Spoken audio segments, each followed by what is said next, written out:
Bueno, feliz sábado, hermanos. ¿Cómo se encuentran hoy?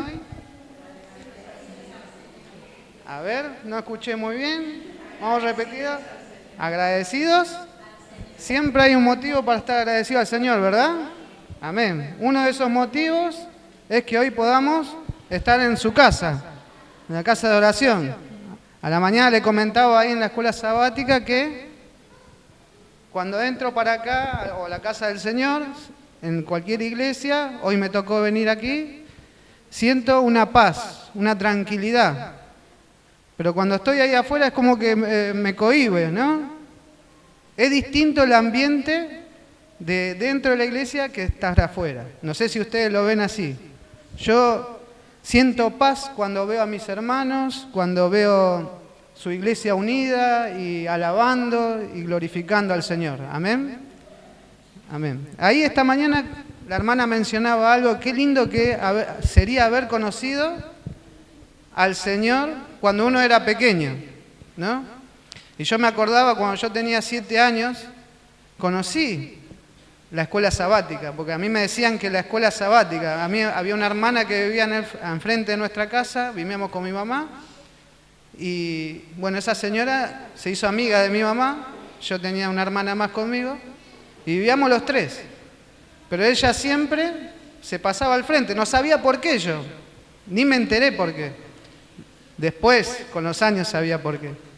Pero en ese momento ella nos decía, vamos a la escuela sabática, nos decía, ¿no? Y nosotros contentos, nos llevaban en auto a la iglesia de San Justo. Y entonces, bueno, pasó un año que fui ahí y lo único que tengo ahí en ese tiempo, un regalo muy valioso que en ese tiempo quizás no lo veía de esa forma, pero recibí las bellas historias de la Biblia en un libro, un regalito que cuando cumplí 7 años me lo regaló justamente esta hermana. Por circunstancias de la vida y las decisiones que uno toma cuando es mayor, ya sea por economía, ya sea por enfermedad, por otras cosas, mi mamá se fue de ahí. Y perdimos contacto, perdimos el contacto. Entonces pasaron 21 años, hermano. 21 años hasta que volví a encontrar la iglesia. Y miren, ¿no? Vaya si pasaron 21 años, las cosas que hemos vivido en esos 21 años, si se las cuento tengo que escribir un libro, ¿no? Porque hemos pasado cosas y tribulaciones como familia, mi mamá, ella decidió y decidió por todos, ¿no? Como decía hoy la hermana, dice, cuando uno toma una decisión afecta a todo su círculo familiar. Entonces nos afectó mucho. Pero yo no le echo la culpa a mi mamá, ¿no? Quizás no conoció bien la palabra, quizás tuvo sus razones. Pero igual le agradezco a mi mamá por darme la vida, por todo. Hoy la tengo junto conmigo, ella vive en otro lado, pero también ella viene a casa, ¿no? Bueno, les cuento esto como a una manera de conocerme un poquito, ¿no? Y bueno, estoy casado, yo sé que algunos no los conozco bien, conozco a algunos, hace muchos años acá, la hermana Nelly, la hermana Graciela, Abraham, su esposa, y algunos chicos que hoy no están quizás, ¿no? Están en otro lado.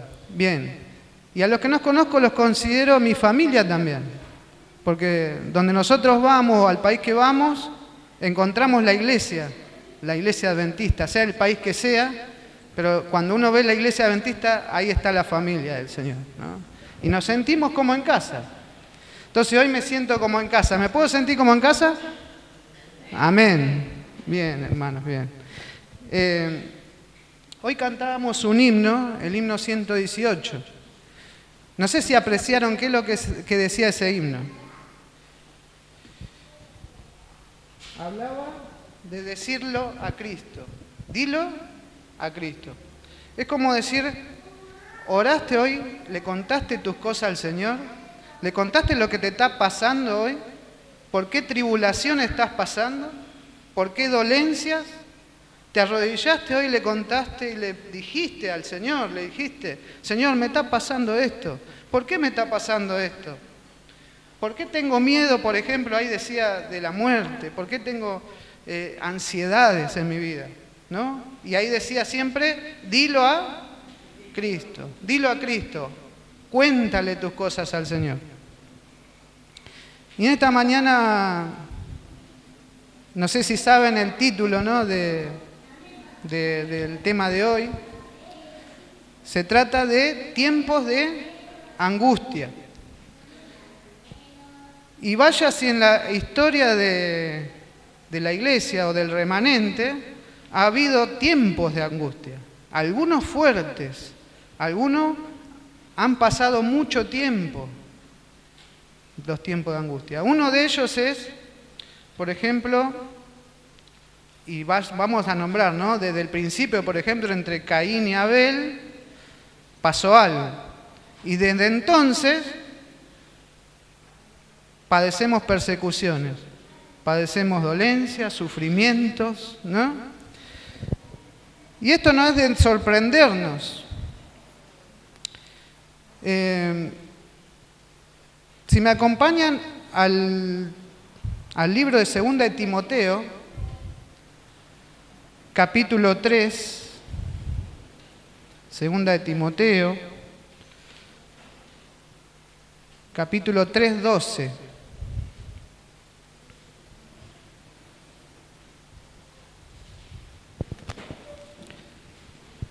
Si lo tenemos ahí.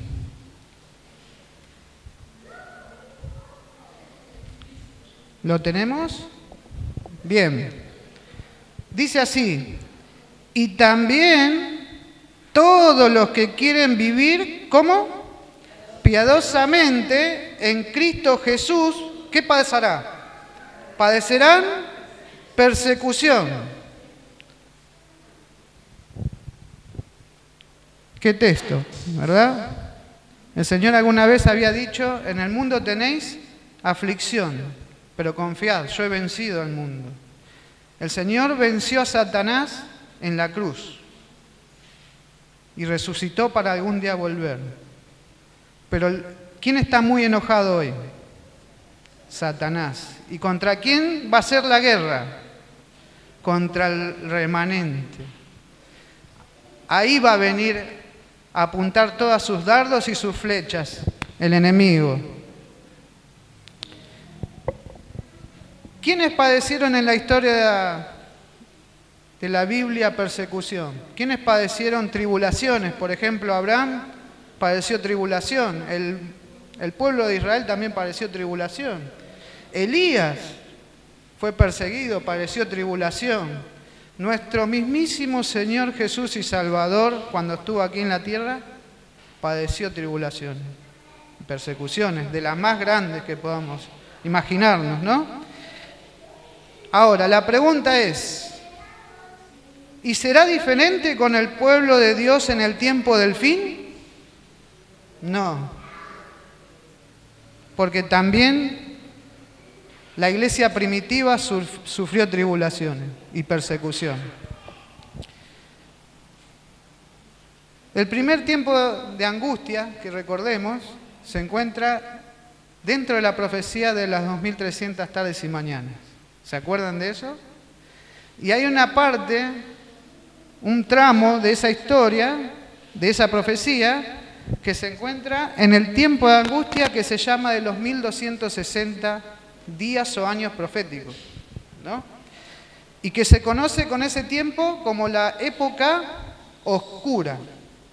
¿Por qué la época oscura? ¿Qué pasó con la iglesia remanente en ese tiempo?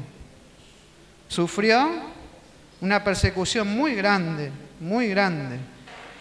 Y saben que esto comenzó en el año 538 hasta el año 1798. Y si hacemos la calculadora, nos da 1260 años, ¿no?, de persecución, donde la iglesia sufrió lo peor que nos podamos imaginar. ¿Y en qué se basaba ese tiempo la iglesia? Porque ha habido un edicto, ¿no? El Justiniano, en ese tiempo, había decretado que se concediera el poder a un primer papa o obispo, ¿no? Entonces se dio todo el poder al obispado en ese tiempo, la iglesia romana, ¿no? Entonces, para perseguir a aquellos, porque ellos se jactaban de que eran los únicos que podían interpretar la Biblia en su idioma y nadie más. El que tenía una Biblia y quería traducirla a su idioma, ¿qué pasaba? ¿Derecho a dónde? A la hoguera o al calabozo, ¿no?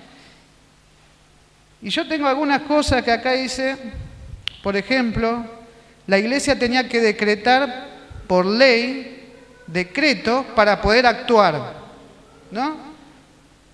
Esos decretos en algunas cosas eran estas, por ejemplo, la venta de indulgencias, la prohibición de leer la Biblia en idiomas comunes, condenación de fieles herejes a la hoguera y monopolio de la fe y paganismo revestido de cristianismo. Todas estas cosas eran decretadas y aquellos que estuvieran en contra de estas leyes directamente tenían el poder, porque en ese tiempo estaba unida la Iglesia romana con el Estado. Entonces podían ejercer el poder de hacer respetar la ley. Hasta que después vino la Reforma Protestante, mediante nuestro querido recordado Lutero, Martín Lutero, quien empezó a leer e interpretar la Biblia y a traducirla a su propio idioma. Y así se fue expandiendo, porque eran los únicos que hacían eso, hasta que vino la herida de muerte hacia la iglesia, hacia el papado, ¿no? Por la Revolución Francesa. Entonces se terminó una época, una etapa de persecución severa contra la iglesia de Dios, contra el último remanente. Yo leí por ahí en el libro El conflicto de los siglos, una parte donde los mártires dice que iban a la hoguera cantando himnos. Imagínense qué fuerza, qué voluntad, qué fe tenían esas personas. Y yo me imagino hoy, si alguien viene y me dice, me pone un arma, por ejemplo, ¿no? Y me dice, renuncia a Jesús, o si no, tu vida se termina acá.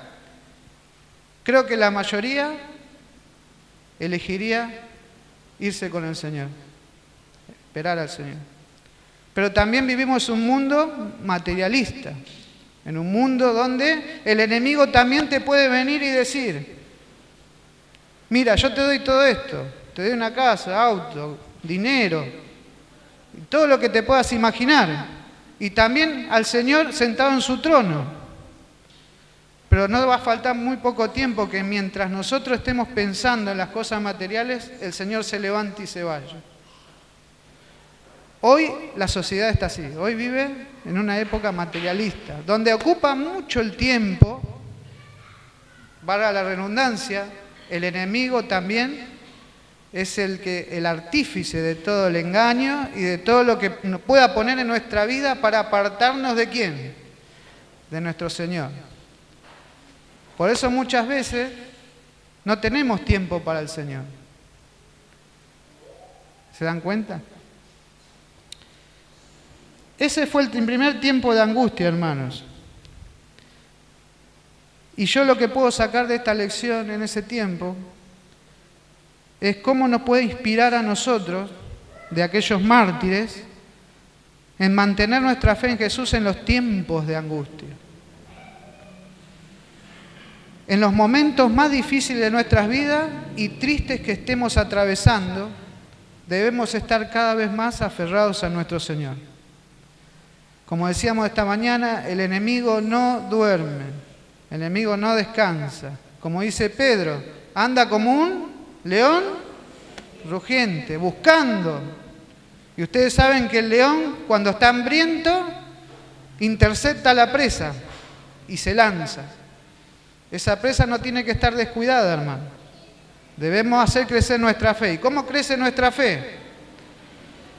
Leyendo y estudiando la palabra de Dios. Un segundo tiempo de angustia, donde la iglesia también se vio muy ¿cómo les puedo decir? angustiada en el sentido de que en 1844 ocurrió algo importante, pero que fue por ahí mal interpretado, ¿no? Y un grupo formado por el liderazgo de Guillermo Miller, ¿se acuerdan de Guillermo Miller? Un granjero que empezó a estudiar Daniel 8:14. Si quieren buscarlo, vamos a buscar Daniel 8:14.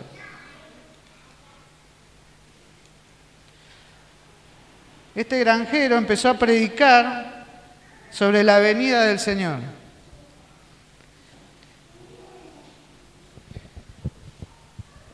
Y Daniel 8:14 dice, ¿no? Según el cálculo que hizo Guillermo, leyendo este texto bíblico, dice, y él dijo, hasta 2300 tardes y mañanas, luego el santuario será purificado. Pero él tenía en cuenta una cosa. ¿De qué santuario estaba hablando? Si el santuario de Moisés y el templo judío ya habían sido destruidos, ¿no? Entonces la conclusión llegó, si las 2300 tardes y mañanas terminaban en 1844, el Señor iba a venir a purificar la tierra. Entonces, Guillermo y todo el grupo que conformaban decían, bueno, vamos a esperar al Señor, el Señor va a venir a purificar la tierra. Pero ¿qué pasó? Pasaron los días y el Señor no vino. ¿Qué pasó con ese grupo? Se sumió en un triste desconsuelo. Fue lo que llamamos nosotros, los adventistas, el gran chasco, ¿no? Y fíjense que ese grupo estaba conformado por personas, por hermanos de otras denominaciones también, ¿no? Entonces, ese gran grupo, en ese momento, cuando vio que no vino el Señor, se dividió en cuatro grupos. El primer grupo se fue a donde pertenecían ellos, a las iglesias donde salieron. Y pidieron, bueno, que lo que habían hecho era un error. El segundo grupo directamente se fue al mundo, perdieron la fe totalmente y ahí desaparecieron. El tercer grupo siguió estudiando, pero poniendo fechas y cada vez se frustraban más. No daban como se dice hoy, ¿no? No daban con las fechas, se frustraban y así se fueron desapareciendo y perdiendo. Pero quedó un grupo y entre ellos estaba conformado por Elena y su marido, Jaime, y entre ellos también estaba el hermano Bates, también, ¿no? Ahí. Y empezaron a estudiar en más profundidad la palabra del Señor. En más profundidad. Y descubrieron que acá no estaba el santuario. Y miren que si leemos Hebreos, vamos a buscar Hebreos capítulo 9, 24.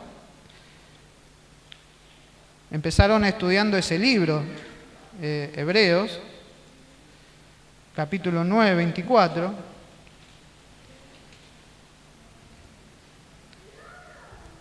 ¿Quién lo quiere leer?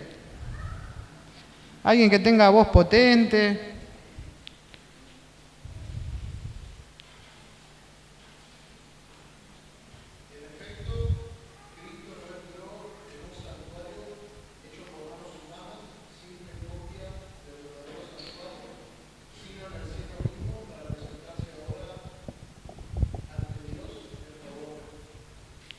Amén.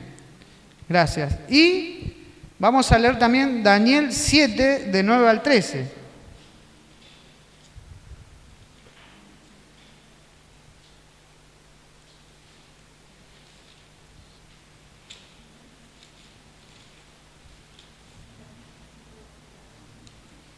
Daniel 7, de 9 al 13.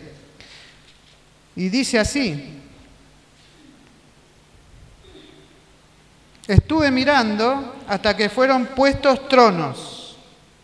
Aquí habla Daniel. Y se sentó un anciano de días, cuyo vestido era blanco como la nieve y el pelo de su cabeza como lana limpia. Su trono llama de fuego y las ruedas del mismo fuego ardiente. Un río de fuego procedía y salía delante de él. Millares y millares le servían y millones de millones asistían delante de él. El juez se sentó y los libros fueron abiertos. Leemos hasta el 13. Yo entonces miraba a causa del sonido, las grandes palabras que hablaba el cuerno, miraba hasta que mataron a la bestia y su cuerpo fue destrozado y entregado a ser quemado en el fuego. Esto habla de la iglesia romana. 12. Habían también quitado a las otras bestias su dominio, pero les había sido prolongado la vida hasta cierto tiempo. Las otras bestias eran los otros países que estaban en guerra, pero no fueron destruidos todos en esos países. Algunos quedaron, dice, ¿no? Y entonces el 13 dice, miraba yo en la visión de la noche, y aquí con las nubes del cielo venía uno como un hijo de hombre. ¿A quién se refiere hijo de hombre? A Jesús. ¿Saben cuántas veces se menciona en la Biblia hijo de hombre? La misma cantidad de libros de la Biblia. ¿Cuánto? 66 veces. Venía hasta uno como hijo de hombre, que vino hasta ¿dónde? Hasta el anciano de días y le hicieron acercarse a él. A partir de aquí, el grupo, que hoy llamamos la Iglesia Adventista del Séptimo Día, entendió que en ese tiempo, ¿dónde iba a pasar el Señor? ¿A dónde iba a ir? Al lugar santísimo. Iba a pasar al lugar santísimo, iba a empezar a interceder delante de Dios por nosotros. Y otro acontecimiento más, iba a empezar el juicio investigador. Y otro acontecimiento más, iba a nacer la Iglesia Adventista del Séptimo Día, como hoy la conocemos. ¿Amén? ¿Saben qué puedo sacar de esta parte? De esta parte de angustia, de que vivió ese pueblo que empezó a estudiar y a averiguar más sobre las cosas de Dios, es que empezó a orar y a ayunar.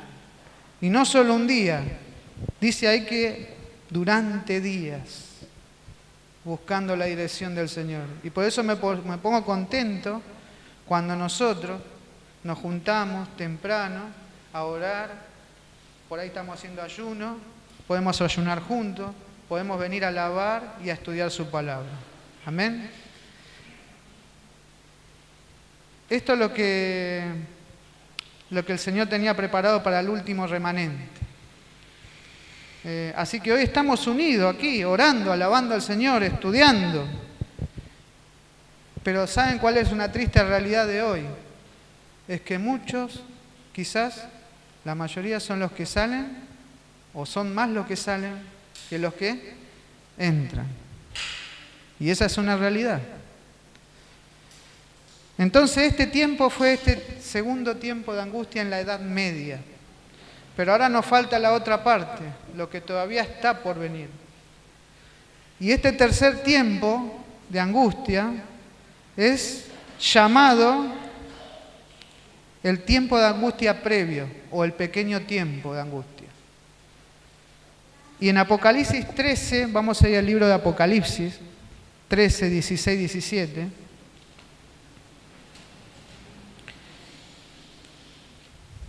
Apocalipsis 13.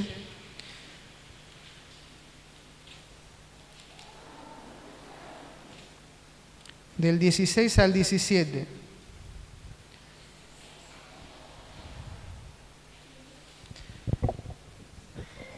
¿Quién quiere leerlo con voz fuerte y alta?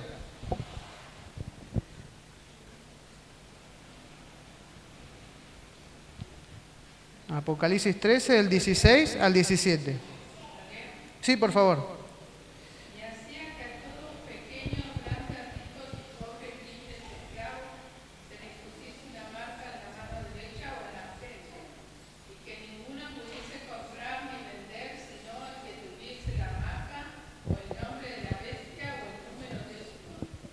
Amén, hermana. Gracias. Bueno, acá pareciera que no quedó nadie afuera. Dice a ricos, a pobres, a negros y a blancos, a libres y a esclavos. Todos. No quedó ninguno afuera. ¿Qué quiere decir la marca o qué quiere decir que no pudiese comprar ni vender? Para ese tiempo ya va a ser prolongada la ley dominical, ya va a ser decretada la ley dominical. Entonces, ¿qué va a pasar con el pueblo de Dios? Se va a sumir en un tema económico y social fuerte, porque no vamos a poder hacer nada. Ya cuando hay una ley establecida, ¿qué pasa con esa ley? Automáticamente, si no obedezco a esa ley, soy un infractor, o en este caso, un hereje. ¿Entienden? Entonces, esto me hace acordar, por ejemplo, a la pandemia, cuando a todos decretaron la cuarentena, todos adentro, y después empezaron a salir a comprar, pero solamente uno de la familia. ¿Y con qué teníamos que ir? Con el barbijo. ¿Qué pasaba si yo me ponía en la fila sin barbijo? Las mismas personas me sacaban de ahí volando, ¿no? ¿Qué pasaba si yo subía al colectivo sin barbijo? Me bajaban. La marca era el barbijo, hermano. Si yo no tenía el barbijo acá en mi cara puesto, por seguridad, por ya sea por protección, automáticamente era un infractor de las recomendaciones del gobierno. Y tenía sanciones muchos, ¿eh? Entonces, esto va a ser algo así. Se va a decretar en ese tiempo la ley dominical y el pueblo de Dios se va a ver sumergido en lo económico social y va a marcar el momento donde hay que ir pensando en salir de la ciudad. Por eso a veces yo cuando los hermanos, por ejemplo, siempre los tengo de referentes a Abraham y a su esposa, ¿no? El club es importante en la iglesia. El club nos enseña muchas cosas de sobrevivencia. El club nos está preparando para esos tiempos. Porque ustedes saben que el club enseña muchas cosas. Le enseña nudo, le enseña campamentismo a los chicos, le enseñan a escalar las montañas, le enseñan a hacer muchas actividades que por ahí nosotros lo vemos como juegos hoy, pero que en su tiempo van a ser necesarios. Por eso es necesario apoyar siempre al club en la iglesia, porque también queremos que los otros jóvenes se vayan preparando también para esos tiempos. También nosotros. Tenemos que mantener nuestra fe y poder cultivar también nuestros alimentos, porque si no vamos a poder comprar ni vender, ¿qué vamos a comer? De nuestra propia huerta. ¿Quién sabe hacer huerta acá? ¿O quién sabe plantar su propia lechuguita, su propia cebolla de verdeo en su casa? ¿Sí, no? Bueno, yo creo que la mayoría de las personas mayores de los que estamos acá saben plantar su propio alimento. Y eso es lo que vamos a tener que ir practicando. ¿Sí? Miren, le voy a leer una parte del libro Evento de los Últimos Días. Dice: cuando el decreto promulgado por los diversos príncipes y dignatarios de la cristiandad contra los que observan los mandamientos suspenda la protección y las garantías del gobierno y los abandone a los que tratan de aniquilarlos. El pueblo de Dios huirá de las ciudades y de los pueblos se unirá en grupos para vivir en los lugares más desiertos y solitarios. Muchos encontrarán refugio en puntos de difícil acceso en las montañas. ¿A qué le hace acordar esto? ¿Quiénes vivían en las montañas? En los valles del Piamonte. Los valdenses, ¿no? Miren lo que dice. Se convertirán los lugares elevados en santuarios suyos y darán gracias a Dios por las fortalezas de rocas. Fortalezas de rocas. ¿Qué me viene a la mente? Cuando antes venían las invasiones a invadir un país o algo, ¿dónde estaba siempre puesto el lugar, la ciudad? En los lugares más altos, porque uno podía ver al enemigo dónde estaba, ¿no? O por dónde venía. Entonces, miren lo que dice Isaías 33, 16. Isaías 33, 16.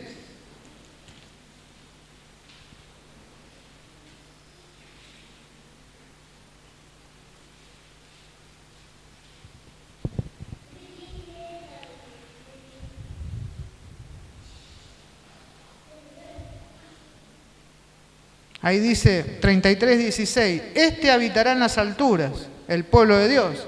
Fortaleza de roca será su lugar de refugio y se le dará su pan y sus aguas serán seguras. Amén. La protección del Señor va a estar con su pueblo, la va a sustentar, ¿no? Y seguimos leyendo. Dice, pero muchos seres humanos de todas las naciones, no dice de algunas, de todas las naciones y de todas las clases, grandes y pequeños, ricos y pobres, negros y blancos, serán arrojados en la más injusta y cruel servidumbre. Los amados de Dios pasarán días penosos, dice, encadenados, encerrados en cárceles, sentenciados a muertes, algunos abandonados adrede para morir de hambre, y sed en sombríos y repugnantes calabozos, y ningún oído humano escuchará sus lamentos, ninguna mano humana se aprontará a socorrerlos. Esto está en el libro Evento de los Últimos Días, página 287. Miren lo que va a padecer el pueblo de Dios. Ya hemos visto lo que ha padecido en la Edad Media y ahora lo que está viniendo. Ahora la pregunta es, hermanos, ¿estamos preparándonos para estos días angustiosos para el pueblo remanente de Dios? Personalmente, ¿me estoy preparando para soportar las pruebas que me enfrenten a mí con mi fe?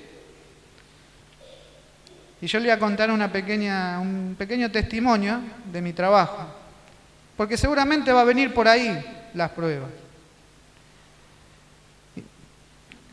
Yo estoy en un lugar trabajando de lunes a viernes hace 13 años y han venido cambiando de empresa. Y las empresas tienen su convenio colectivo de trabajo distintos. Algunas vienen con horas para que vos cumplas semanales.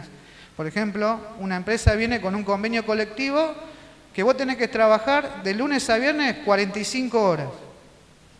5 por 9, 45. 9 horas por día. Pero otras, como la que me tocó desde la pandemia hasta ahora, son 4 años que estoy en esta empresa, vine con un convenio colectivo de trabajos de 48 horas. La empresa, en el lugar que estoy, le permite trabajar de lunes a viernes, pero yo le quedo debiendo 3 horas, porque el convenio de ellos me dice que tengo que cumplir 48. ¿Saben cuál fue la propuesta cuando nos entrevistamos con los gerentes? Bueno, está bien, en este lugar van a trabajar de lunes a viernes, pero van a tener 3 horas que no van a deber, así que si sumamos al mes, son 12 horas. ¿Qué podemos hacer? Y la solución vino ahí nomás. Vengan un sábado al mes y así nos corresponden esas horas. ¡Ay, qué prueba! Entonces, le pedí en oración al Señor poder darme coraje, valentía para hablar al gerente en ese momento, para explicarle, yo guardo el sábado, guardo mi fe ese día, pero yo, si usted desea, si usted puede darme la posibilidad, yo puedo venir un domingo. Imagínense, hoy, El domingo se puede trabajar, pero cuando venga el decreto dominical no. Entonces, me dice, sí, tenemos servicio los domingos. Y yo dije, bueno, pongo en oración. Gracias a Dios me permitió guardar el sábado, pero yo tenía que cumplir con el domingo. Oré al Señor, Señor, que sea tu voluntad. Si es el momento de salir de este trabajo, le diré al gerente, muchas gracias por darme la oportunidad y me iré. Esas son pequeñas pruebas de fe, hermanos. Porque el Señor está al control de todo. Pero fíjense lo que ocurrió. Se enteraron los jefes del servicio del lugar, que ellos estaban llevando gente los sábados a otro lado con el dinero que ellos le pagaban de ahí. Entonces, ¿qué estaba pasando? Había una corrupción ahí, ¿no? Entonces dijeron, y varios de mis compañeros aceptaron pagar esas horas, y yo quedaba sin ir un domingo. O sea, yo no iba, porque a mí no me decían que vaya. Entonces, ¿cómo me veían mis compañeros a mí? Ah, vos tenés coronita. Vos no vas a trabajar como nosotros los sábados. Entonces me hacían ponerme a mí todos en contra, ¿no? Porque ellos decían, no, pero ¿cómo puede ser? Él va a la iglesia el sábado y nosotros tenemos que ir a cumplir el trabajo a otros lados. Bueno, se enteraron los del servicio de ahí y ellos dijeron, no queremos que salga más nadie de acá, de este lugar, a trabajar los sábados. Amén. El Señor escuchó las oraciones. Y yo les comenté a mis compañeros, yo estuve orando para que esto no sea de esta manera. Porque es la voluntad del Señor que todavía estemos aquí o que esté aquí. Pero van a venir tiempos donde el trabajo, dice acá, ¿no? Van a ser esclavos del trabajo, le van a dar más horas para trabajar y se va a incluir el sábado en el trabajo, en los días de trabajo. Y el domingo va a ser el día de reposo. Decretado la ley dominical. En los estudios, yo pienso que en alguna vez yo escuché que para recuperar clases tenían que ir los chicos a estudiar los sábados. Y yo decía, los papás se agarraban la cabeza en la iglesia. ¿Cómo vamos a hacer? ¿Qué hacemos? La prueba de fe va a venir por esos lados, hermanos. Van a decretar leyes, porque no te van a poder obligar a venir a trabajar un sábado si no hay una ley. Van a poner primero la ley. Y después te van a decir, ah, ¿no respetas la ley? Bueno, sos un hereje.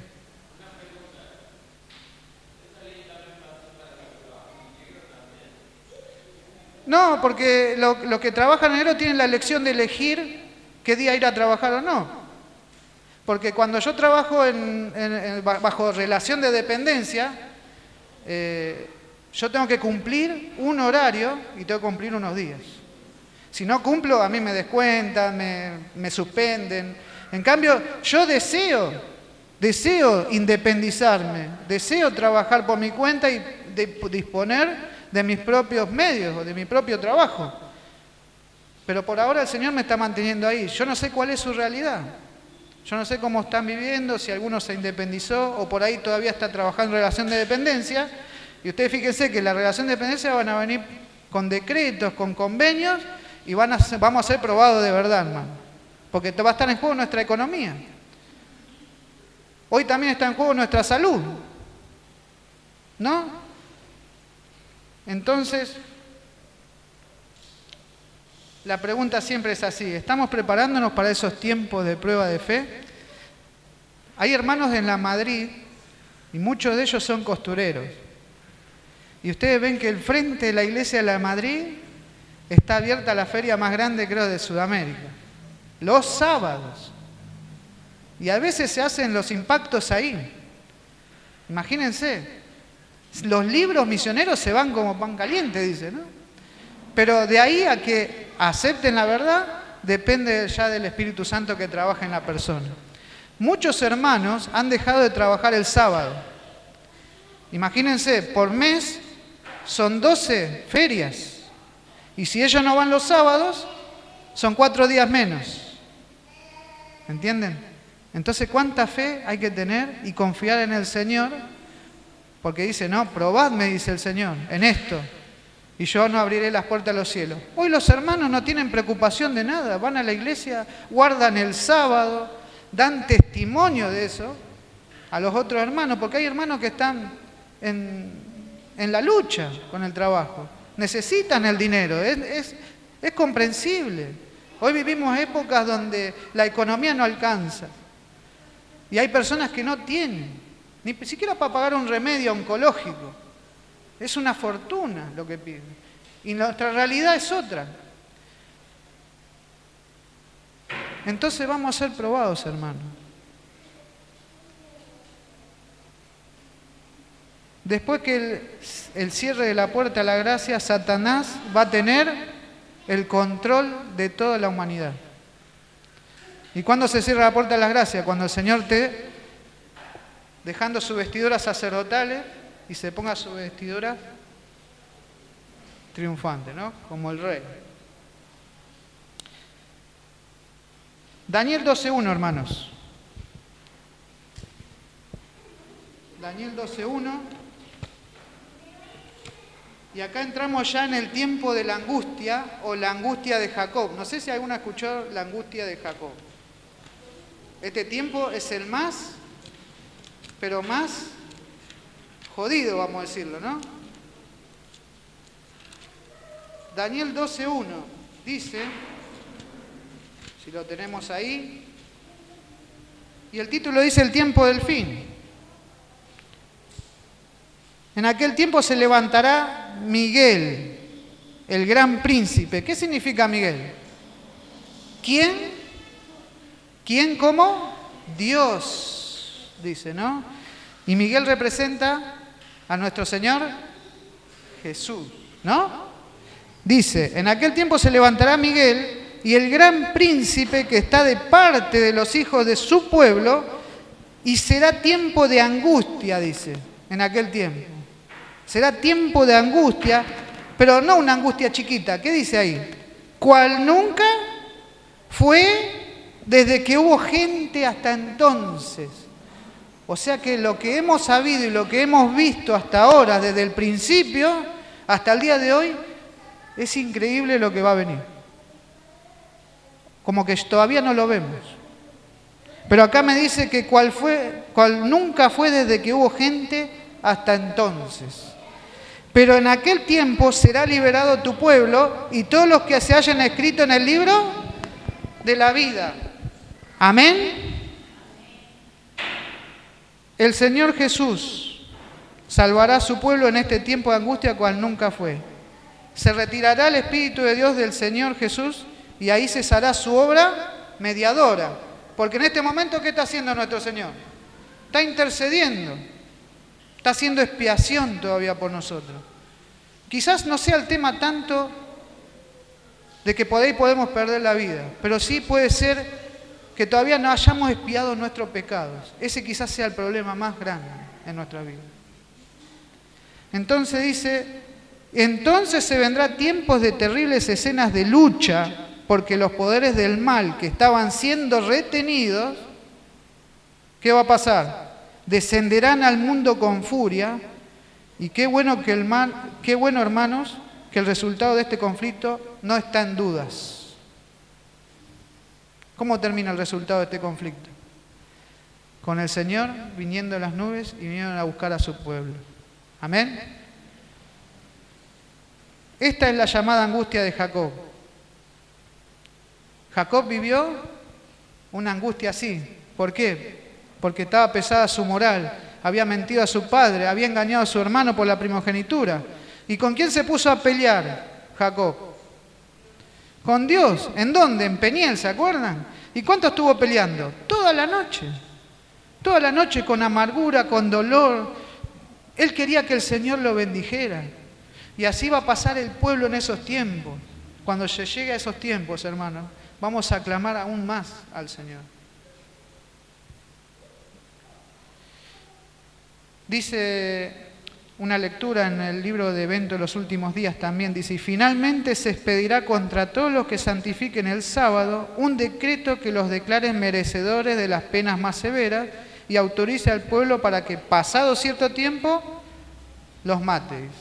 El romanismo en el viejo mundo ya lo hizo, con la unión de la Iglesia y Estado, y el protestantismo apóstata en la América del Norte actuarán de la misma manera contra los que honren todos los preceptos divinos, y el pueblo de Dios se verá entonces sumido en escenas de aflicción y angustia descritas por el profeta y llamadas el tiempo de la apretura o angustia de Jacob, como decíamos, ¿no?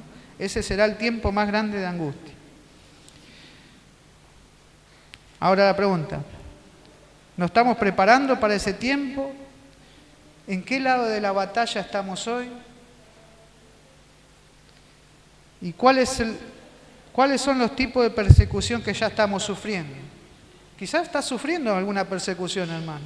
Quizá hoy, como me ha pasado con el tema del trabajo, alguno está siendo perseguido, alguno está siendo humillado. Pero miren, en medio de la prueba y la persecución, la gloria y el carácter de Dios se revela en sus escogidos. Siguen a Cristo en los medios de penosos conflictos y soportan la abnegación y experimentan amargos chascos. Pero así aprenden. Esto es interesante, hermano, porque a pesar de que nosotros pasemos por esas tribulaciones, por esas pruebas, el Salmo 23 dice, cuando tú vayas por la senda, ¿no?, por caminos de muerte y valles de sombras, dice, esto es así, aprenden lo que es la culpa y miseria del pecado y llegan a mirarlo con aborrecimiento. Al ser participantes de los sufrimientos de Cristo, pueden ver la gloria más allá de las tinieblas y dirán, ¿qué dirán? Romanos 8:18. ¿Qué dirá el pueblo de Dios? ¿Alguien que lo quiera leer?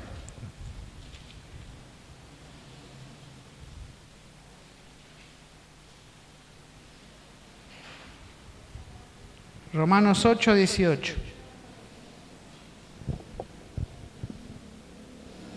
Por favor.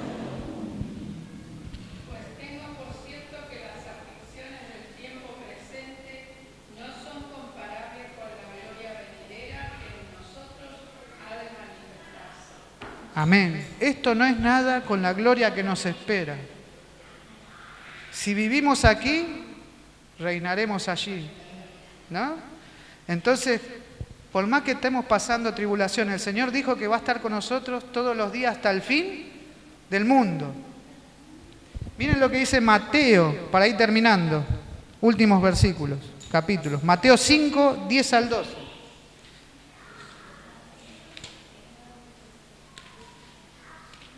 Mateo 5, 10 al 12.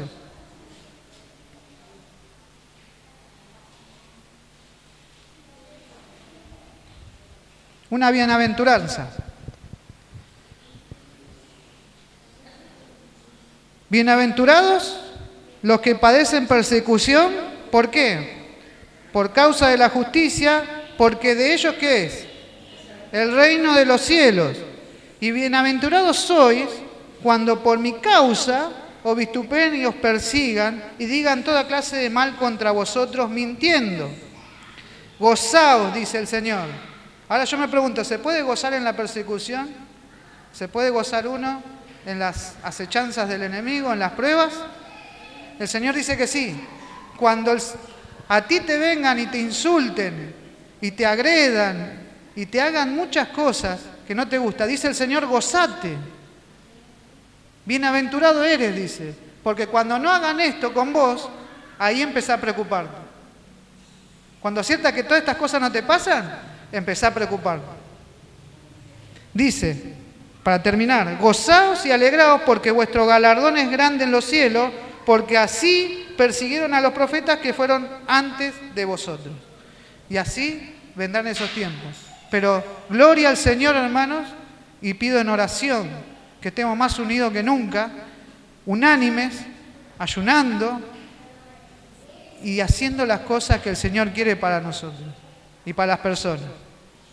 Este es mi deseo en esta mañana y que nos preparemos para esos tiempos y cuidemos nuestra grey, cuidemos nuestros jóvenes y nuestros niños. Que Dios los bendiga.